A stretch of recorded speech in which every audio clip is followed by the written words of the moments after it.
Very good morning to all of you. I am before you with a new topic, groundwater monitoring. Groundwater monitoring is the part of previous topic, surface and groundwater monitoring. So we can say this is the second part of surface and groundwater monitoring.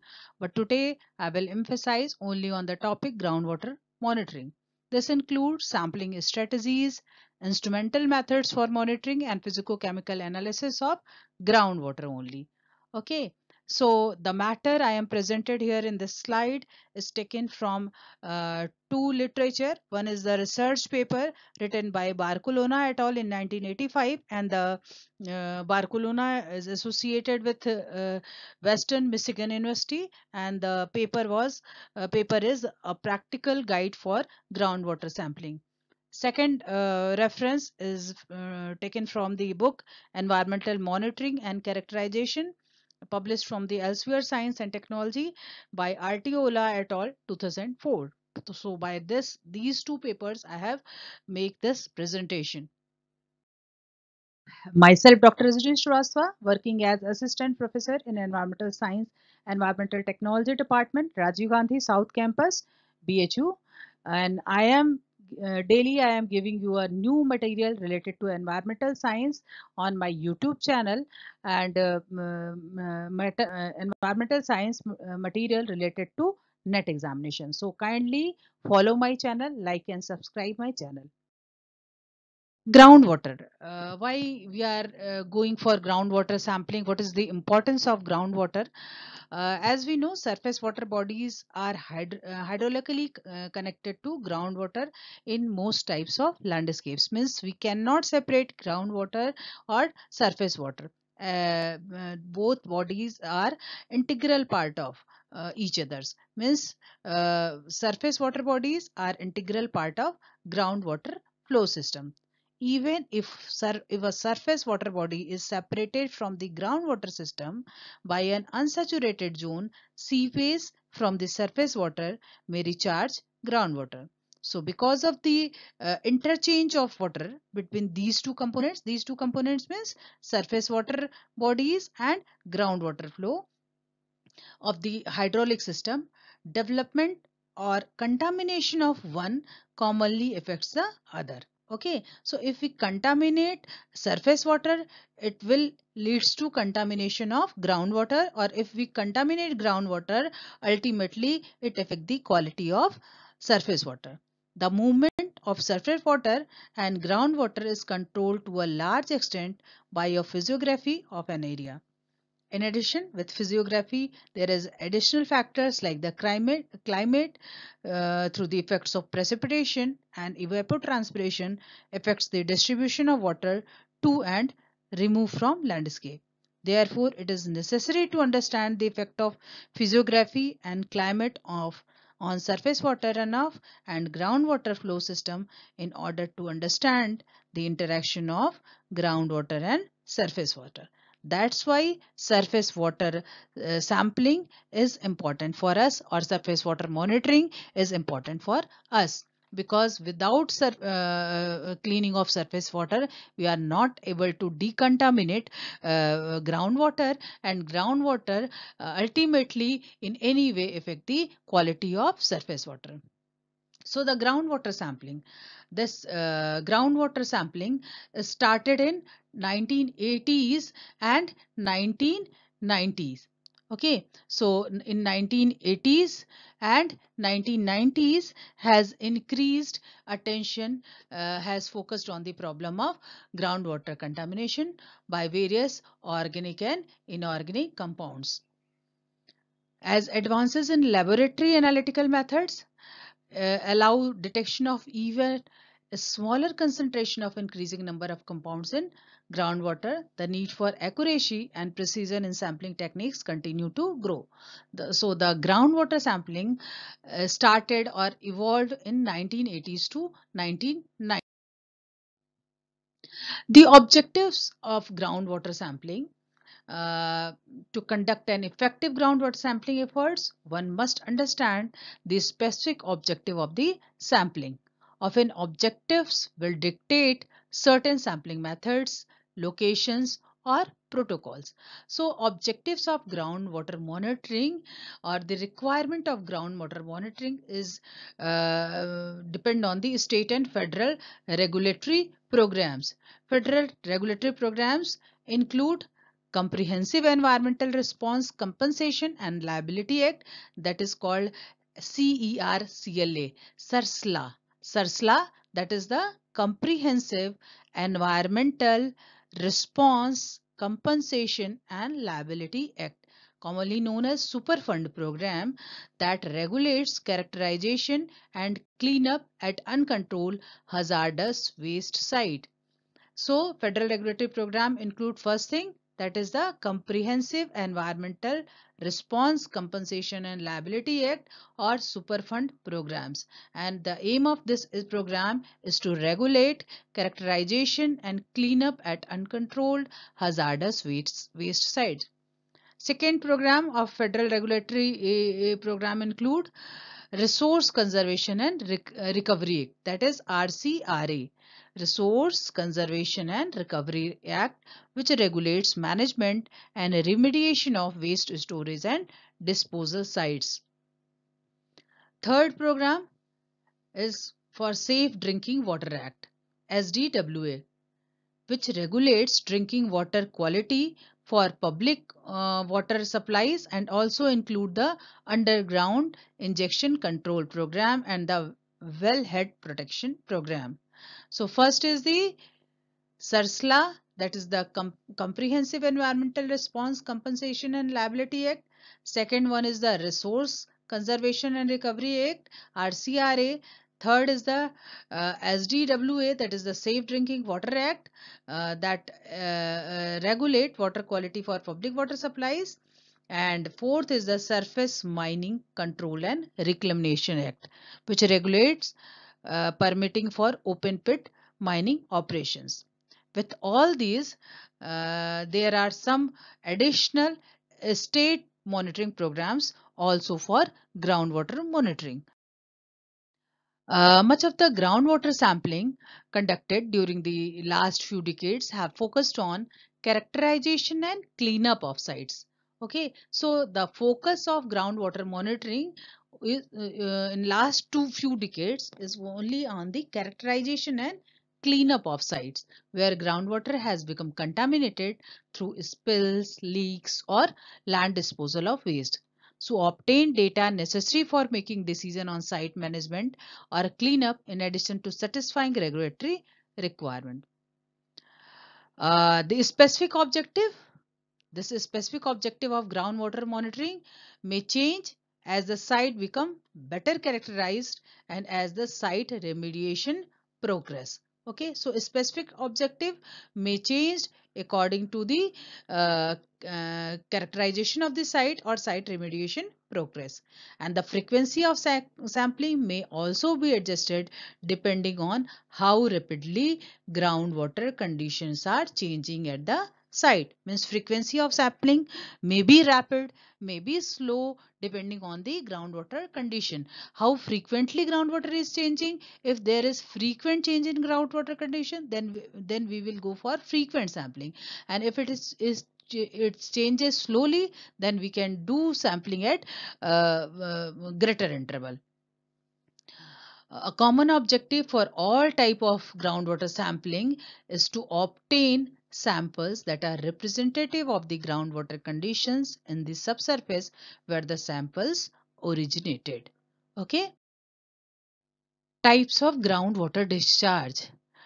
How the groundwater discharges to surface water. There are two things. One is groundwater recharge, means surface water going underground to recharge the groundwater. The second thing is discharge, means groundwater coming upward to the surface water. So four different types of flow conditions has been observed beneath the river at the site and are associated with varying geochemical conditions. Means there are four different ways by which groundwater can discharge. First one is no flow, second one is short circuit flow, third one is high flow, fourth one is low to moderate flow. We can see here first one is none, means substream flow downwelling. There is no upstream flow. Means groundwater recharge is zero, no flow. Second thing is short circuit or spring sieves. Here less amount of water is discharged from groundwater. Third is high flow, low to moderate flow. High flow means from here, geological window. From geological window, there is high flow. And fourth is, or we can say third is moderate or semi-permeable deposit, and fourth is high geological window. So this moderate, low to moderate flow is just because of high permeability of aquifers. So these four are the basic pattern by which groundwater discharge.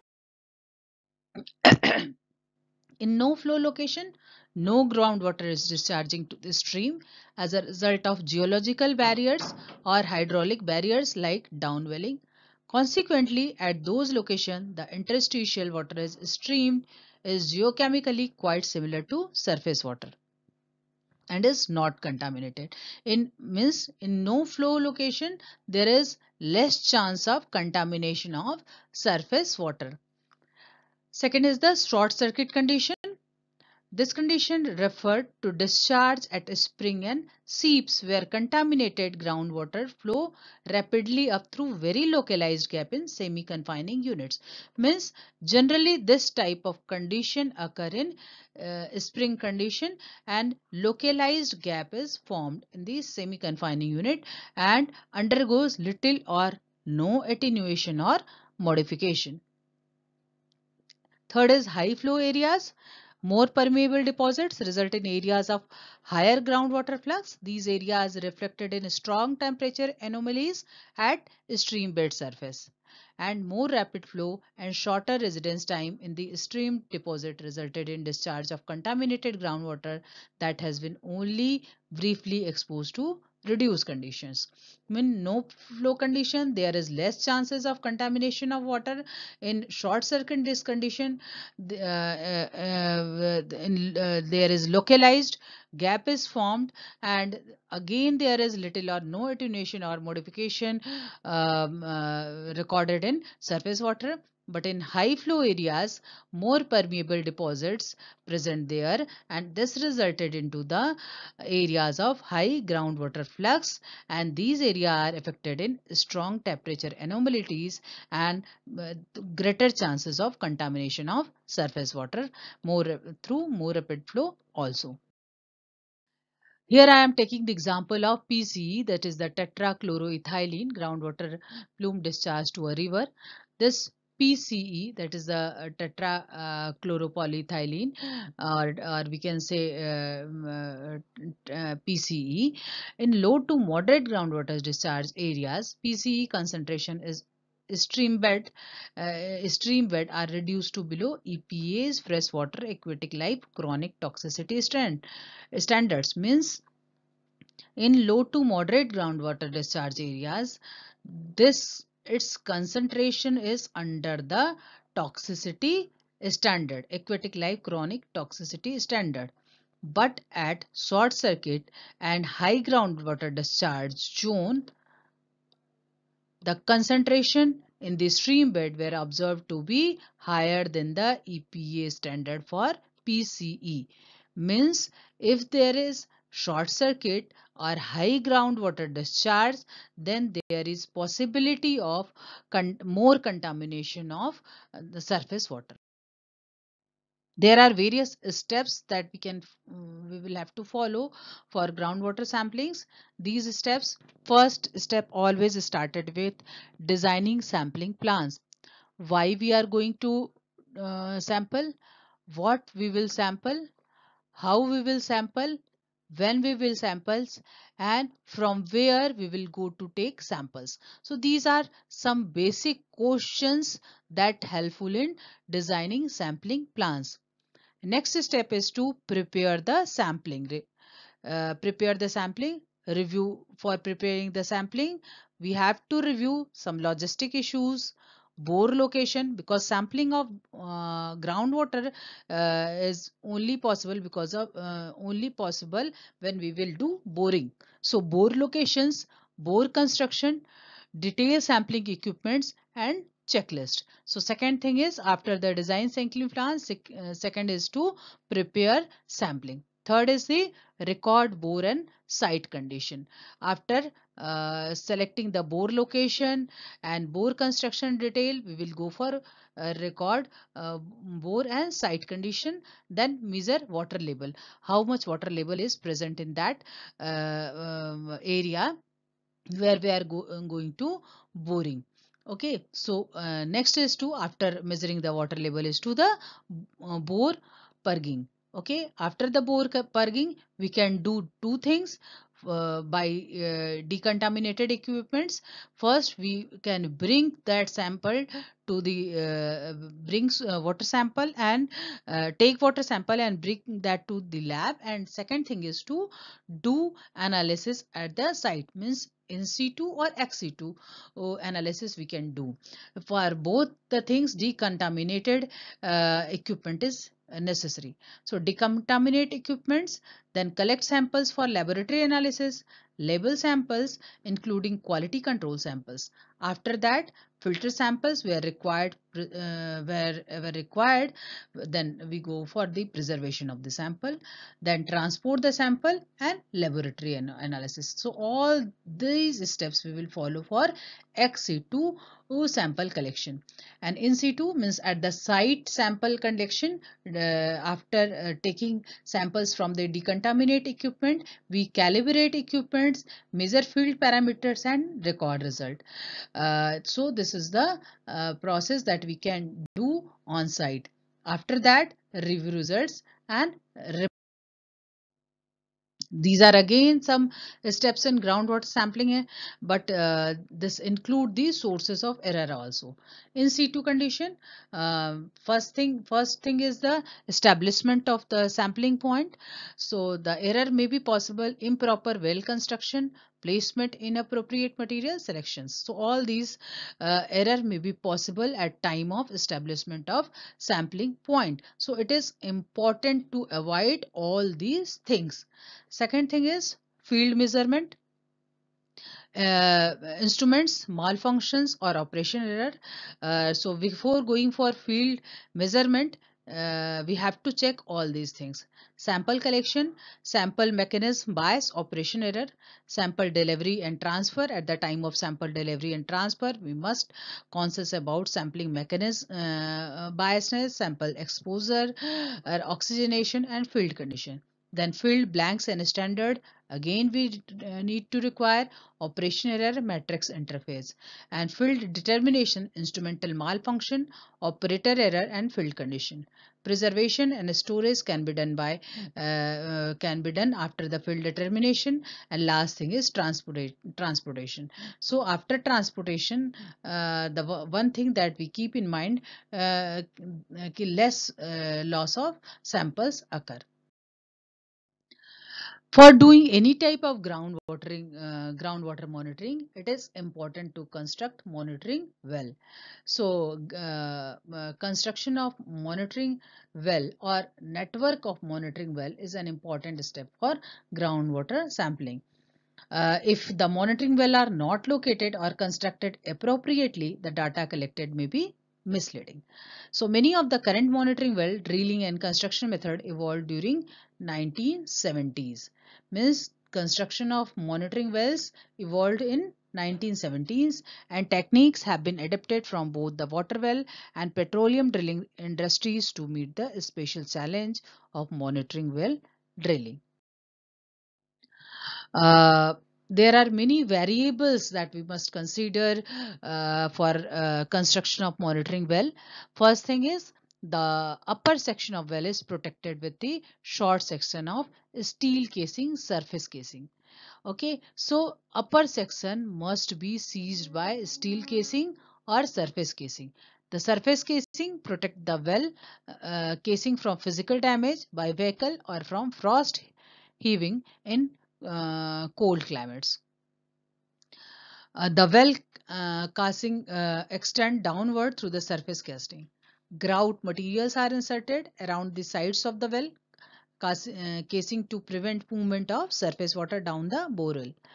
Well screen is inserted in interval where the groundwater is to be monitored. So well screen is important to insert at a regular interval from where the groundwater is monitoring. Uh, of uh, uh, monitoring well, schematic diagram of generic monitoring well. Uh, you can see here, this is the well protector. Then there is a concrete cap, means these two are seized. After that, there is a swale backfill from cutting. Then we can use granular bentonite, filter gravel, sand filter pack, and well screen. So this is the general diagram. Monitoring well. Monitoring well drilling methods are typically constructed by driving, jetting, auger drilling, cable tool drilling, rotatory drilling, casing hammer or Baker's drilling, or resonant soning drilling. So well are generally drilled vertically downwards, not horizontally, because we are going to monitor groundwater. So it is important to drill our bore, our well downwards. However, for certain conditions, so-called directional or angle drilling may be used. Generally, directional drilling is used for petroleum industry. Sometimes it is also adapted for groundwater monitoring and reclamation wells. Sampling objectives should be stated more specifically when applied to an industrial site or project. Analytical and sampling protocols should reflect the general purpose and data quality objective necessary to meet the project goals. There are examples that illustrate some of the important aspects of sampling program design and execution. The objective may be determine the distribution of nitrate in private drinking water well in a countrywide district. For this, we can construct monitoring well for analysis of nitrate in that area in that district.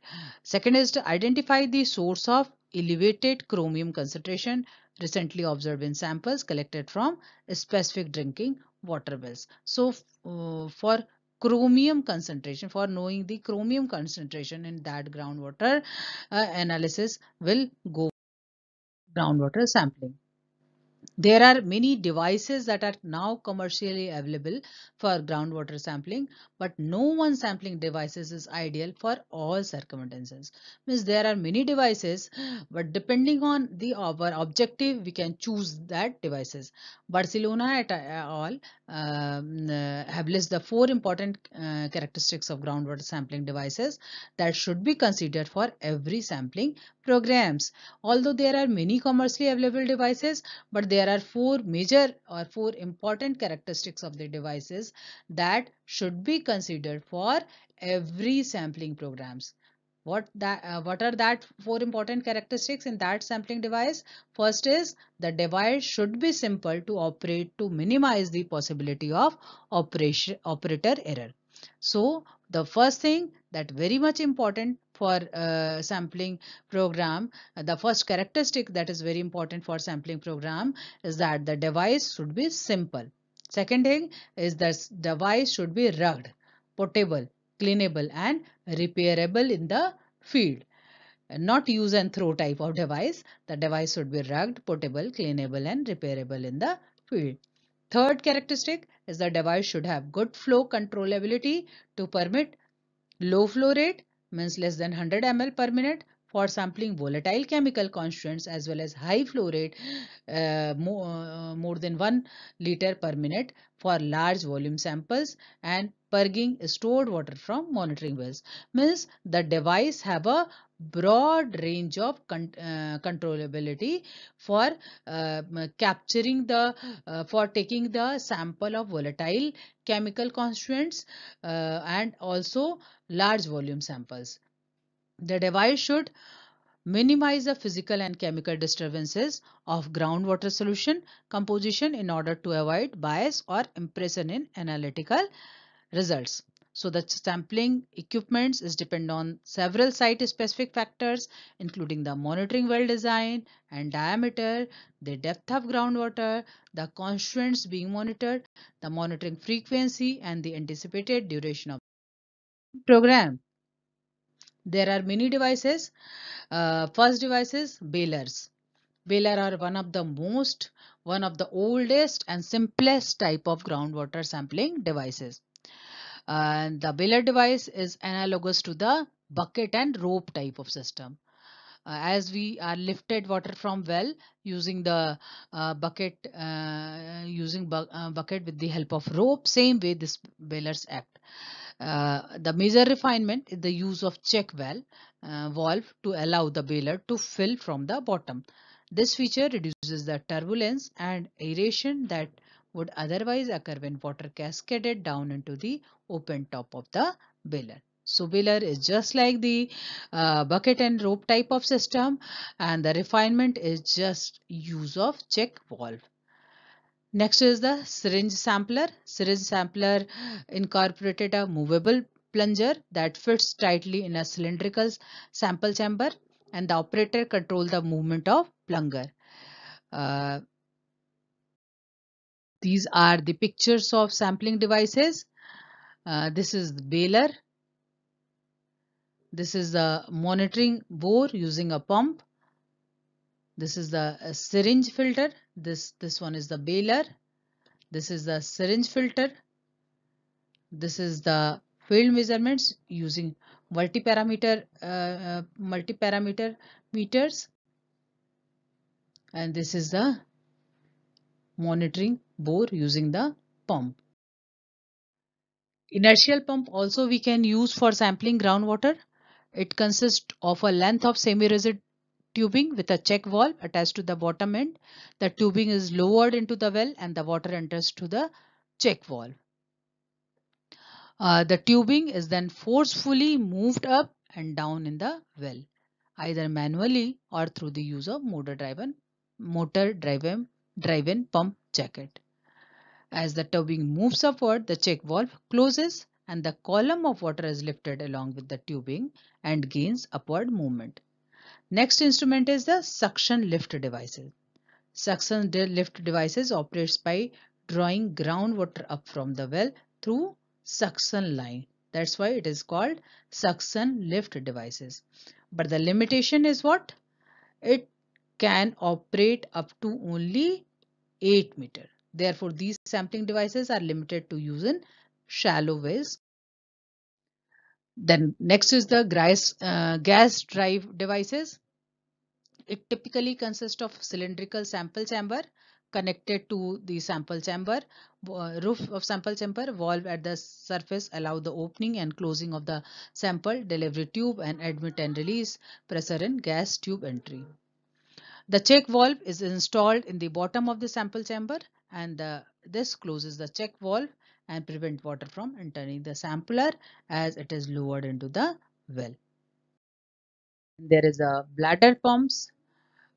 This is similar to the concept of gas driven pumps, but the automatic control system are available here to optimize the cycling of the pump. Then electric submersible centrifugal pump. As our submersible pump is working, same way electrical submersible centrifugal pump is working, operated by forcing water through a series of rotating impeller. Next thing is sample collection and processing. The primary concern of sample collection and processing is to maintain the integrity of the samples so that the concentration of analytes are the same as when the samples were collected. So the major consideration for sample conditions and processing are sample aeration. First thing, collection of sample is to important is to sample aeration. So it is important to minimize exposure of sample to the atmosphere. Like many organic contaminants of particular concerns, such as the chlorinated solvents, aromatic fractions of petroleum derivatives that are volatile, thus prolonged exposure to the atmosphere may result in loss of the contaminant mass from the sample. The concentration of carbon dioxide in groundwater is often higher than that in the atmosphere, as we know. So, thus, prolonged exposure of a sample to the atmosphere can lead to the loss of carbon dioxide, which can result in an increase in pH.